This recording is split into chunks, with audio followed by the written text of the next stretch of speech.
ഭയം എന്ന് പറഞ്ഞൊരു തീം ജോൺ കൊണ്ടുവരുന്നുണ്ട്. ചെറിയച്ഛൻ എന്ന് പറയുന്നത് പേടിയുടെ സ്വരൂപമാണ്. ആധുനിക കാലത്ത് ഒരു പക്ഷേ എല്ലാവരെയും നിഷ്ക്രിയരാക്കുന്നതും അഭിപ്രായം പറയാൻ പ്രതികരിക്കാൻ വിമുഖരാക്കുന്നതും ഭയമാണ്.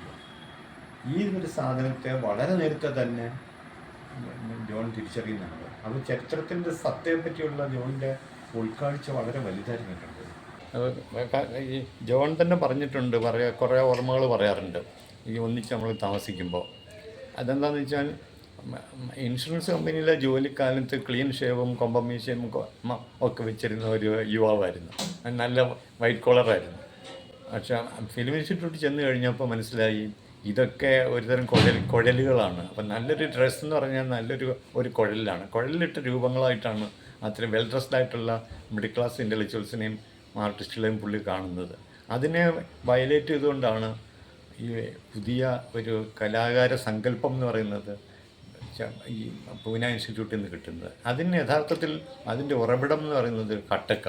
അതൊക്കെ ഏറ്റവും സാധാരണ സിമ്പിളസ്റ്റ് കോട്ടണിലുള്ള ജൂബായൊക്കെ ഇട്ട് ഏറ്റവും ലളിതമായിട്ട് സംസാരിച്ച് ഭക്ഷിച്ച് സമ്പർക്കങ്ങളിലൂടെ ഇങ്ങനെ ജീവിച്ചു പോകുന്ന ഒരാളാണ്. അപ്പോൾ അയാൾ ചെയ്യുന്ന സിനിമയിലും പറയുന്നിടത്തൊക്കെ സംസ്കാരത്തിൻ്റെ ഏറ്റവും അടിസ്ഥാന ധാതുക്കളിൽ നിന്നാണ് അനുഭവത്തിൻ്റെ ആഖ്യാനം നമ്മൾ ആരംഭിക്കേണ്ടത്. നാടോടി സംസ്കാരത്തിലെ എത്രയോ പുരാവൃത്തങ്ങളിൽ മിത്തുകളെ ഒക്കെ ഇയാൾ കട്ടക്ക് ഉപയോഗിക്കുന്നുണ്ട്. ഇപ്പോൾ ഒരു അജാന്തരിക്കലൊരു യന്ത്രത്തെ തന്നെ ആണ് അനുഭവത്തിൻ്റെയും സൂക്ഷ്മബന്ധങ്ങളുടേതായിട്ടുള്ള ഭൗതികവും ആത്മീയവുമായ ബന്ധങ്ങളുടെ രൂപകമാക്കി മാറ്റുന്നത്. ഐസൻസ്റ്റീനിൽ അതുപോലെ തന്നെ ഒക്ടോബറിലൊക്കെ സമരത്തിൻ്റെ വലിയ തിരമാലകൾ കാണിക്കുന്നത് ഏറ്റവും ജനകീയമായ സന്ദർഭങ്ങളിൽ ആൾക്കൂട്ടത്തിൻ്റെ ഇടയിൽ തന്നെ ഏകാന്തമായ ആത്മപരിശോധനയുടേതായ നിമിഷങ്ങൾ നമുക്ക് കാണാം. അപ്പോൾ ഒഡേസ പടവുകൾ എന്ന് പറയുന്നത് ലോക സിനിമയിൽ ഏറ്റവും അനശ്വരമായ സീക്വൻസുകളിലൊന്നാണ്. എന്തുകൊണ്ടാണ് ഐസൻസ്റ്റീൻ്റെ സിനിമകളൊന്നും പഴകുന്നില്ല?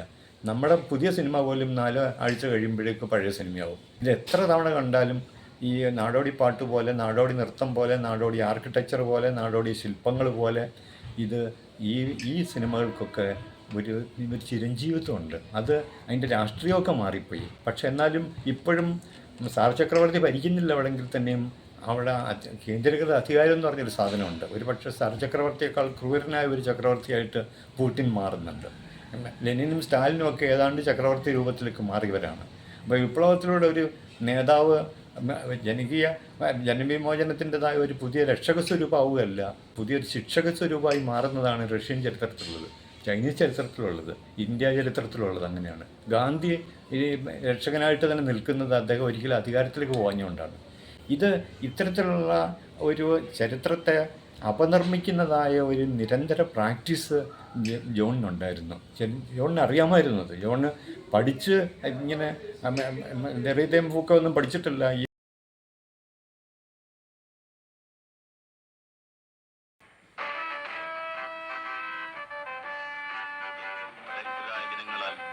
എന്റെ രാജ്യത്തിലെ അരാഷ്ട്രീയ ബുദ്ധിജീവികൾ ചോദ്യം ചെയ്യപ്പെടും. ഏകാന്തവും ചെറുതുമായ ഒരു ജ്വാല പോലെ രാജ്യം ക്രമേണ മരിച്ചുകൊണ്ടിരുന്നപ്പോൾ എന്തു ചെയ്തു എന്നവർ ചോദ്യം ചെയ്യപ്പെടും. അവരുടെ വസ്ത്രങ്ങളെപ്പറ്റിയും ഉച്ചയൂണിന് ശേഷമുള്ള നീണ്ട പകലുറക്കത്തെപ്പറ്റിയും അവരോട് ആരും ചോദിക്കില്ല. ശൂന്യതയെ ചൊല്ലിയുള്ള അവരുടേതായ കൊള്ളത്തർക്കങ്ങളെപ്പറ്റി ഒരാളും നാളെ അന്വേഷിക്കില്ല. അവരുടെ സാമ്പത്തിക പദവിയെ ആരും കൂട്ടാക്കില്ല. ഗ്രീക്ക് പുരാണങ്ങളെപ്പറ്റി അവർ ചോദ്യം ചെയ്യപ്പെടില്ല. ഒരു തീരുവെപ്പോലെ ചരിത്രത്തിൻ്റെ അപനിർമ്മാണം എന്ന് പറയുന്ന ഒരു സംഭവത്തിലേക്ക് ജോൺ പോകുന്നത് അനുഭവത്തെ അപനിർമ്മിച്ചുകൊണ്ടാണ്. അങ്ങനെ ജോൺ ഇപ്പോൾ അമ്മ അറിയാമെന്ന് പറഞ്ഞൊരു സംഗതിക്ക് മുമ്പ് തന്നെ ഇപ്പോൾ അഗ്രഹാരത്തിൽ കഴുതി എഴുതുമ്പോൾ ഉണ്ടാക്കുമ്പോൾ അതിൻ്റെ ഉള്ളിൽ ഒരു വലിയ ജനകീയമായ ഒരു വിശ്വാസത്തിൻ്റെ ഒരു വലിയ കവിത ഉണ്ട് അതിൻ്റെ ഉള്ളിൽ. ഈ അഗ്രഹാരത്തിൽ കഴുതാനാണ് അഗ്നിയെപ്പറ്റിയുള്ള ആ സൂക്തം ആലപിക്കുമ്പോൾ ഋഗ്വേദത്തിലെ അഗ്നിയുടെ കാര്യം വരെ നമുക്ക് ഓർമ്മ വരും. അതൊരു വല്ലാത്ത ഒരു സാധനം. വിപ്ലവത്തിൻ്റെ അഗ്നിയാണ്, സ്വാതന്ത്ര്യത്തിൻ്റെ അഗ്നിയാണ്, നീതിയുടെ അഗ്നിയാണ്. അതേ സമയത്ത് സൂര്യനെ ഋഗ്വേദത്തിലെ സൂര്യസ്തുതി പോലെ ഉള്ള വലിയ ഉത്ബുദ്ധമായിട്ടുള്ള ഒരു പ്രകാശത്തിൻ്റെ സ്തുതിയുമാണ്. അങ്ങനെ ഒരു സാധനത്തെ സിനിമയിൽ ജോണിന് അഗ്രഹാരത്തിൽ കഴുതിയിൽ കൊണ്ടുവരാൻ കഴിഞ്ഞതുപോലെ ആ പ്രദേശം മുഴുവനും ബന്ദരിഞ്ഞ് പോവുകയാണെങ്കിൽ പോലും അത് മറ്റ് സിനിമയിലൊന്നും പറ്റിയിട്ടില്ല. അവിടെ അഗ്നി എന്ന് പറയുന്നത് സംഹാരാത്മകമായ ഒന്നല്ല, എൻലൈറ്റൻമെൻറ്റിൻ്റെ പ്രബുദ്ധതയുടേതായിട്ടുള്ള ഒരു ഊർജ്ജമായിട്ടാണ് നമുക്ക് കാണുന്നത്. നമുക്ക് ഈ ജ്വാലകളെ ആശ്ലേഷിക്കാൻ തോന്നുന്ന തരത്തിലുള്ള ഒരു ഒരു ഒരു ഒരു അനുകമ്പ എന്ന് പറയുന്നത്, ഒരു സഹാനുഭൂതി എന്ന് പറയുന്നത് നമ്മളിൽ സൃഷ്ടിക്കുന്നുണ്ട്. അത് സൗന്ദര്യാനുഭൂതി തന്നെയാണ്. അങ്ങനെ ഒരു ക്രിയേറ്റിവിറ്റി അധികം സിനിമാക്കാർക്ക് ഉണ്ടായിരുന്നില്ല. അവിടെ നിന്ന് അമ്മയിലേക്ക് പോകുമ്പോൾ, അമ്മ അറിയാനിലേക്ക് പോകുമ്പോൾ കൂടുതൽ വിപുലമായ ഒന്ന് സൃഷ്ടിക്കാനാണ് ശരിക്കും പറഞ്ഞാൽ ജോൺ ആഗ്രഹിച്ചിരുന്നത്. ഐതിഹാസികമായ ഒരു പുതിയ മാതൃദർശനത്തെ കാണുക. അമ്മയിലേക്ക് പോയി ഈ ഒരു സ്പിരിച്വൽ ഓഡിറ്റിങ്. അത് നിൻ്റെ അമ്മയുടെ മകൻ ഇങ്ങനെ ഈ ദുരന്തത്തിൽ പെട്ടുപോയി, അത് അമ്മയുടെ മകനെ ദുരന്തത്തിൽ പെടുത്തുകയായിരുന്നു, ഞങ്ങൾ തന്നെയാണ്, ജീവിച്ചിരിക്കുന്നവരൊക്കെ അതിൽ പ്രതികളാണ് എന്ന് തോന്നുന്ന ഒരു പൊയ് വിശ്വാസത്തിൻ്റെ കാലത്തെ വിമോചന പ്രവർത്തനത്തിൻ്റെ ദുരന്തഫലമാണ് ഈ അമ്മ നീ അനുഭവിക്കുന്നത് എന്ന് പറയുന്ന ഒരു സന്ദേശം അതിൻ്റെ ഉള്ളിലുണ്ട്. അതിൽ അഗാധമായ ഒരു സ്നേഹമുണ്ട്. വിജയനും ഹരിയുടെ കൂട്ടുകാരായിട്ടുള്ളവർ ആ സമയം അതിലേക്ക് വന്നു ചേരുന്ന ആ വലിയ വിചിത്രങ്ങളായ ആശയധാരങ്ങൾ എല്ലാം പോഷല്ല. സമ്പന്നതയുടെയും സമൃദ്ധിയുടേതായ അടയാളങ്ങളൊന്നുമില്ല അതിൽ.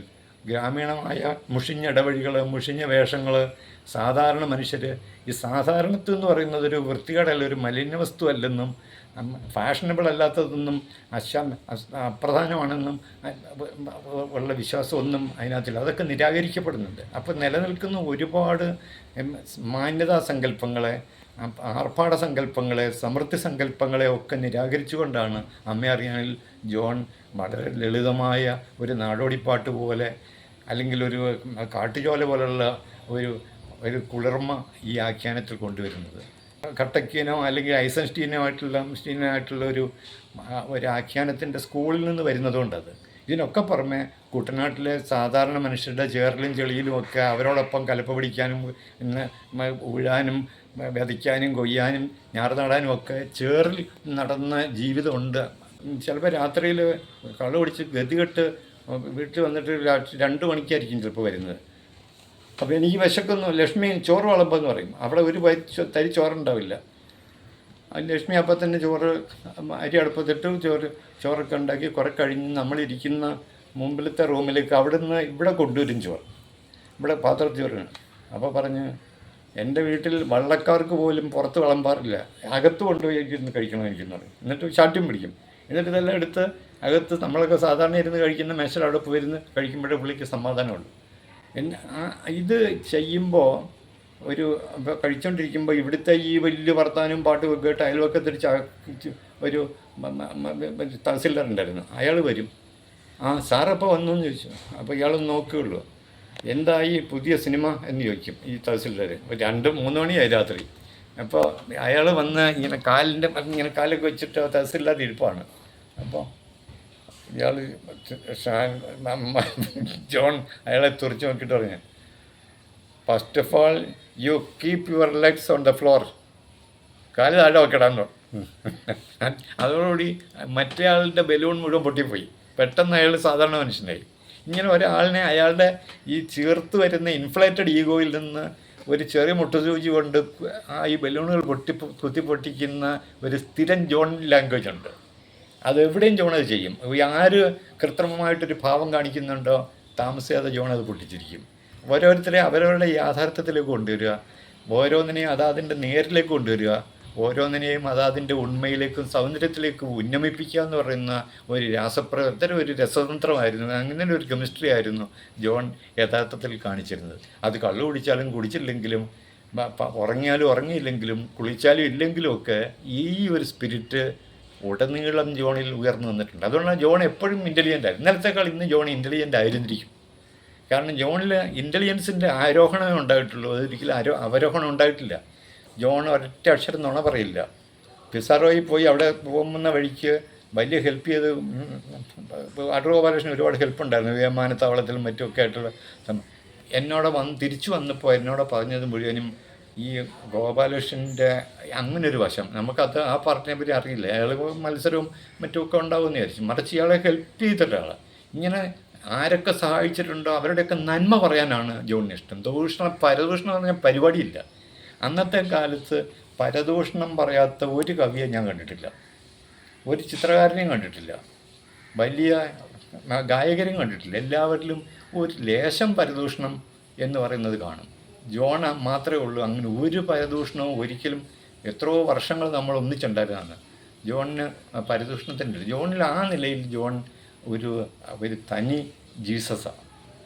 പക്ഷേ ജോണിന് ആ നന്മയുടെ എനർജി അല്ലാതെ തിന്മയുടെ എനർജി, ഗുണത്തിൻ്റെ എനർജി അല്ലാതെ ദോഷത്തിൻ്റെ എനർജിയെ ജോൺ തിരിഞ്ഞു നോക്കിയിട്ടില്ല. അങ്ങനെ ഒരു വളരെ വിശുദ്ധിയുടേതായിട്ടുള്ള ഒരു സെയിൻറ്റ് ജോൺ എന്ന് പറയുന്ന ഒരു സാധനം യഥാർത്ഥത്തിൽ ജോൺ, ആ സ്പിരിറ്റിനെയാണ് യഥാർത്ഥത്തിൽ ഈ സമൂഹം ഏറ്റെടുത്തിട്ടുള്ളത്. ഇതൊന്നും ഈ രൂപത്തിലല്ല അവർ പറയുന്നത്, പക്ഷെ എങ്കിൽ തന്നെ ജോണിൻ്റെ വിശുദ്ധി എന്ന് പറയുന്നത് ഉണ്ട്. അപ്പം ജോണിന് എപ്പോഴും പൈസ ചോദിക്കും. അപ്പോൾ 500 ചോദിക്കുകയാണെങ്കിൽ നമ്മൾ 50 കൊടുത്താൽ മതി. ജോണിന് ഇത്ര ഉള്ളതൊന്നും ചോദിക്കില്ല. ജോൺ അത് മേടിച്ച് പോക്കറ്റിൽ പോകും. ചിലപ്പോൾ 20 ചോദിക്കും, നമ്മൾ 10 കൊടുക്കുന്നത്. അപ്പോൾ ചോദിച്ച പൈസ മുഴുവനും കൊടുത്ത ഒരു സന്ദർഭം എൻ്റെ ജീവിതത്തിലില്ല. ഞാൻ മാത്രമല്ല, ജോണിന് ആരൊക്കെ എന്തെല്ലാം സഹായിച്ചിട്ടുണ്ടോ എല്ലാം ജോണിന് വേണ്ടതിനേക്കാൾ കുറച്ച് കിട്ടിയിട്ടില്ല. ജോൺ പക്ഷേ ഒരിക്കലും അസംതൃപ്തനായിരുന്നു, വളരെ ഹാപ്പിയാണ്. ഇത് ജോണിലുള്ള മറ്റൊരു വലിയ നന്മയാണ്. ജോണിന് അതുപോലെ തന്നെ പൈസ, കുപ്പായം, ഇതിനെപ്പറ്റി ഒന്നും ജോയ്ക്ക് അങ്ങനെയുള്ള തൻ്റെ അപ്പിയറൻസ് എന്ന് പറയുന്നത് ജോൺ കൺസേൺഡ് അല്ല. കട്ടക്കിൽ നിന്ന് ജോൺ സ്വീകരിച്ചിട്ടുള്ളത് എന്തെങ്കിലും ഫിലിമിൻ്റെ സാങ്കേതിക കാര്യങ്ങളല്ല, ക്രിയേറ്റിവിറ്റിയുടെ സ്പിരിറ്റ് എന്തായിരിക്കണം എന്നുള്ളത്.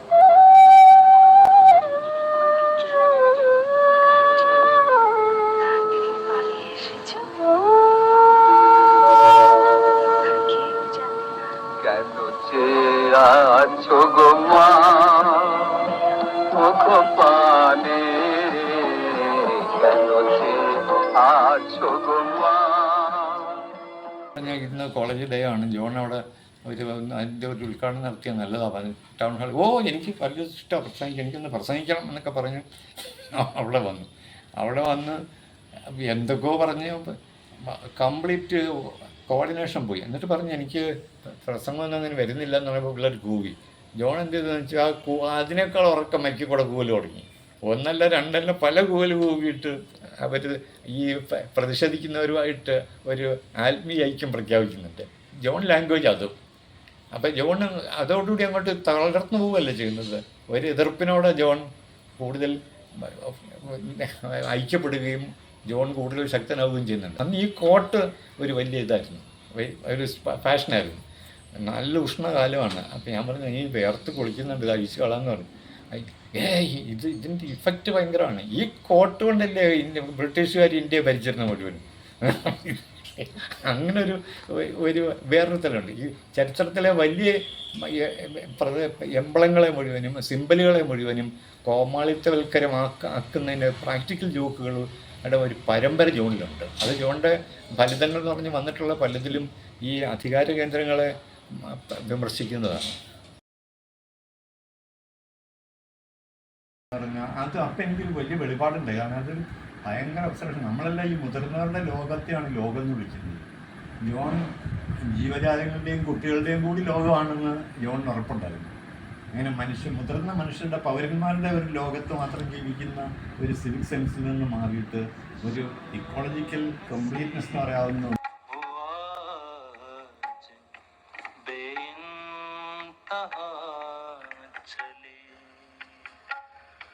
किस शाम